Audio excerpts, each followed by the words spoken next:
Hello and welcome to Reporters, the show that brings you France 24's in-depth reports from around the world. Today we're heading to Spain to look at the incredible growth of renewable energy there. More and more Spanish regions are harnessing the powers of the sun, wind and other natural resources to produce a greener source of electricity.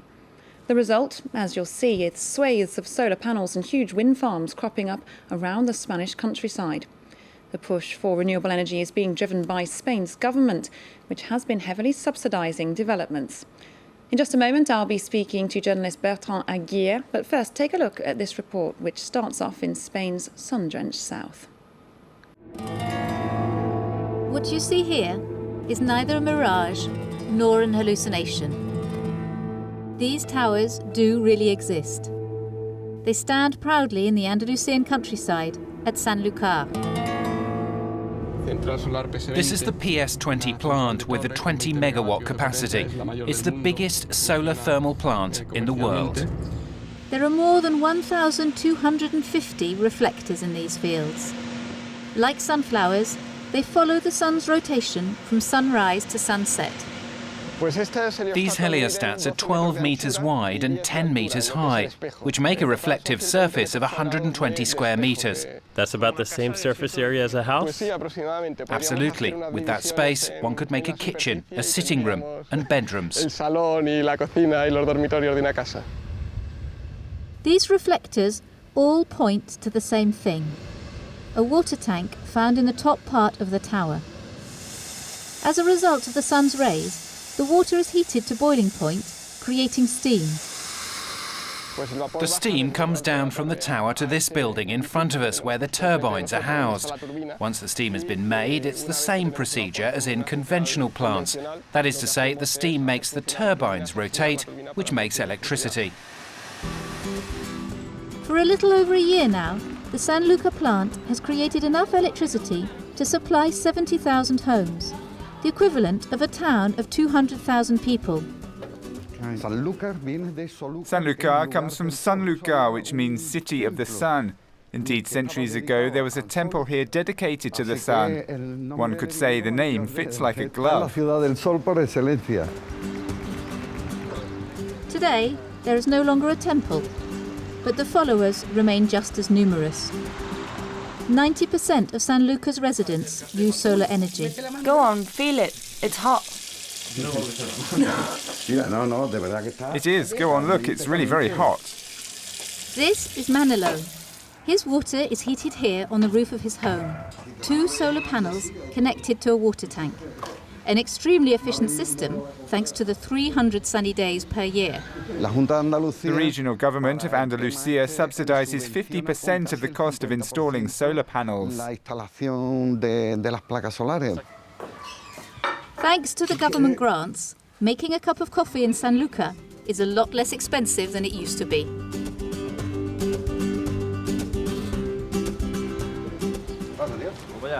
Juan and Pablo also live in Sanlucar, and both have been unemployed for 2 years.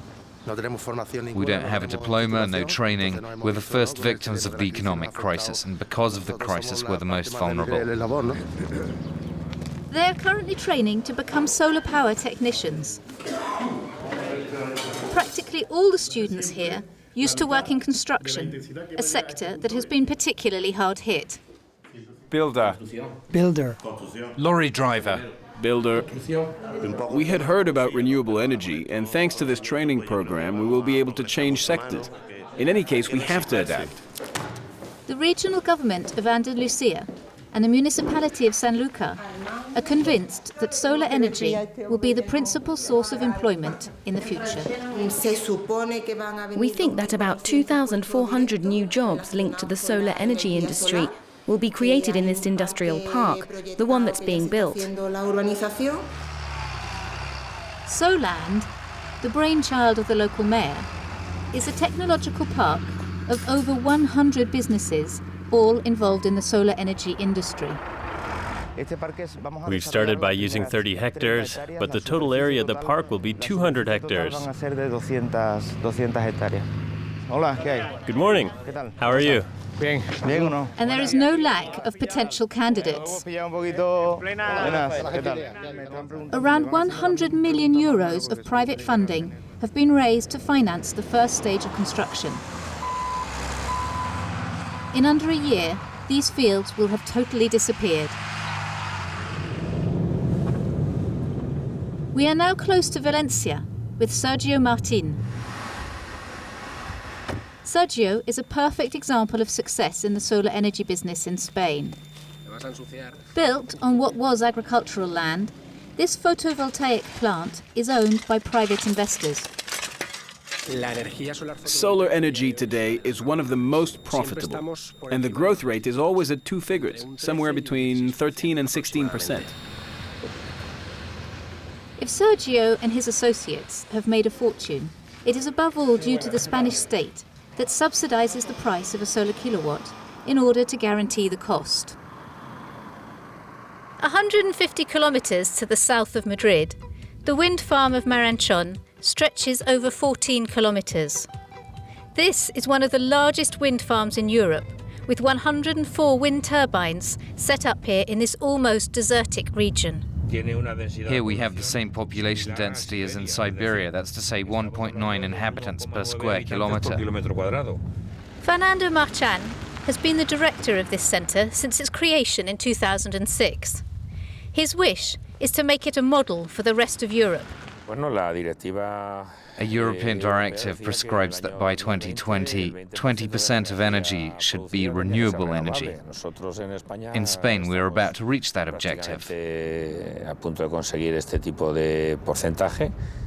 20,000 wind turbines have been erected in Spain. That's 3 times as many as in France.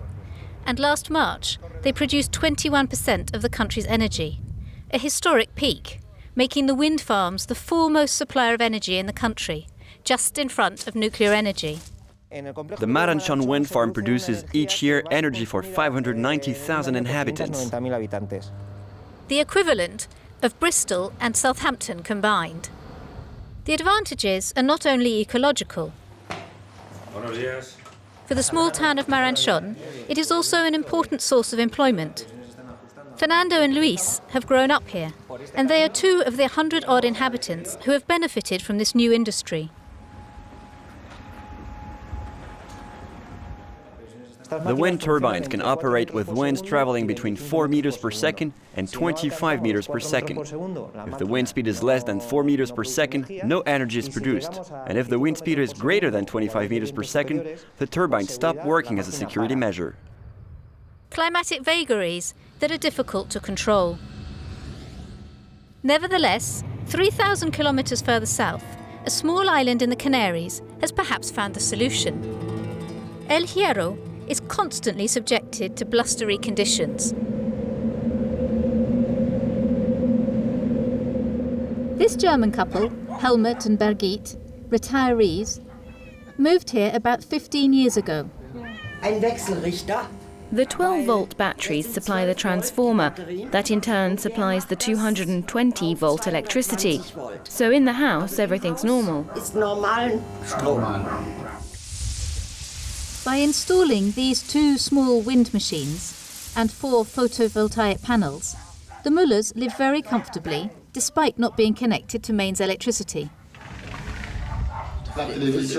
Television. Television and light. Fridge, freezer. The microwave and all the household appliances. Quite soon, the entire island will follow the Müllers' example.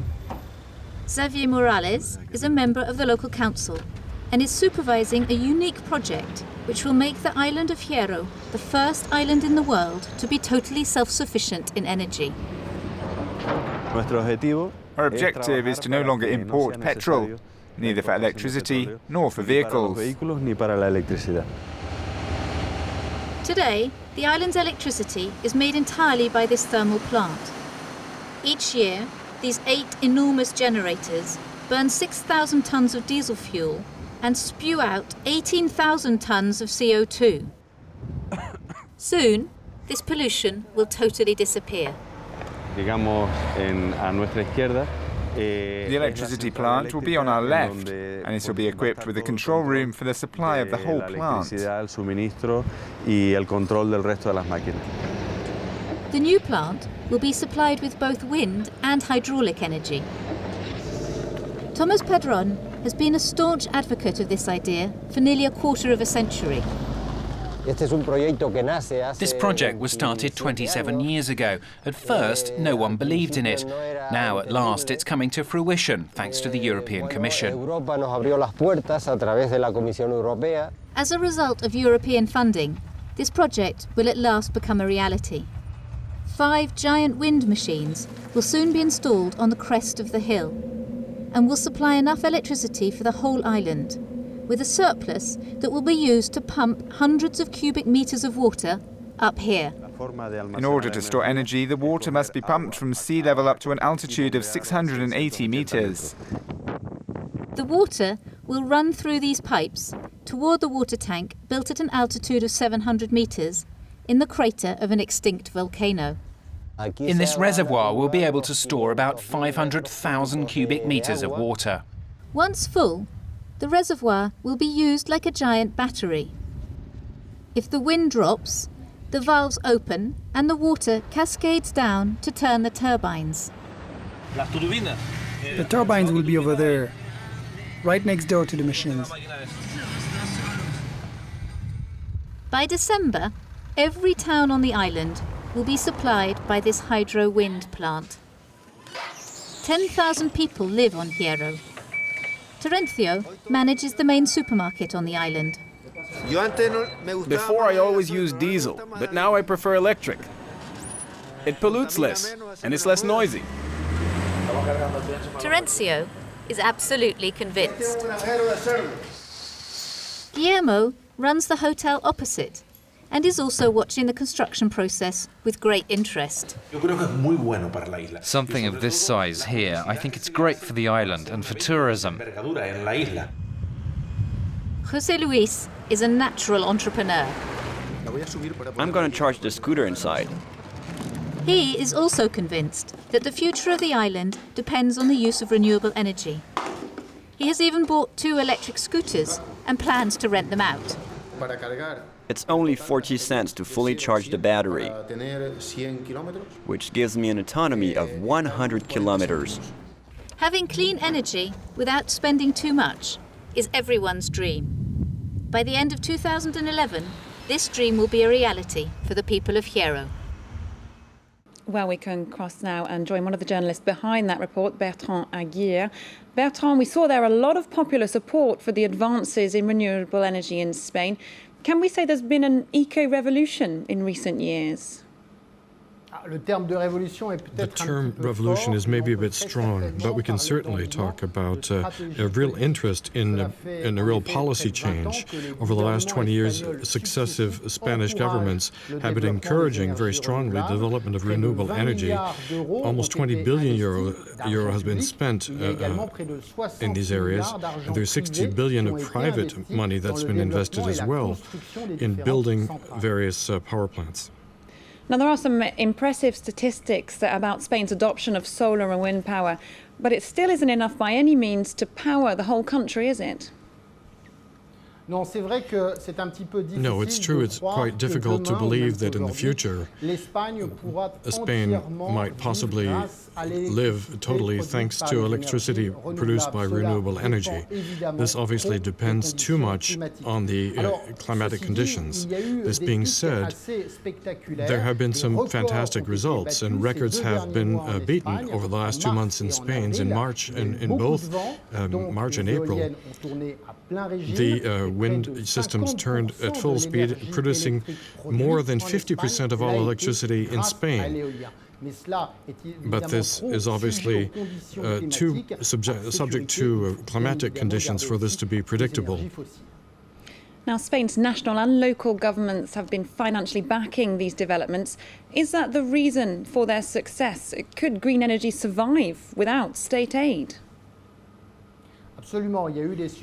Yes, there have been a lot of subsidies for this type of energy, and the price of a kilowatt hour produced by renewable energy was heavily subsidized by the Spanish government. And over the last few years, because of the crisis, the Spanish government is trying to reduce these subsidies, and they're trying to encourage renewable energy being financed by private individuals to compete with fossil fuels. But obviously this is more costly than fossil fuels, except for hydraulic power. In a few years, this should work itself out. Now, Bertrand, in some areas, authorities hope that solar energy will become the #1 source of employment soon. That's got to be good news, hasn't it, in the current economic climate? Absolutely. Spain currently is undergoing a considerable crisis. 20% unemployment rate currently in Spain. Employment is having a great many problems. But over the next 10 years, 1 million jobs should be created thanks to renewable energy. And last year, 200,000 jobs were created thanks to this type of energy. Bertrand Aguirre, thank you very much indeed for joining us on Reporters, and thank you at home for watching. See you next time on France 24.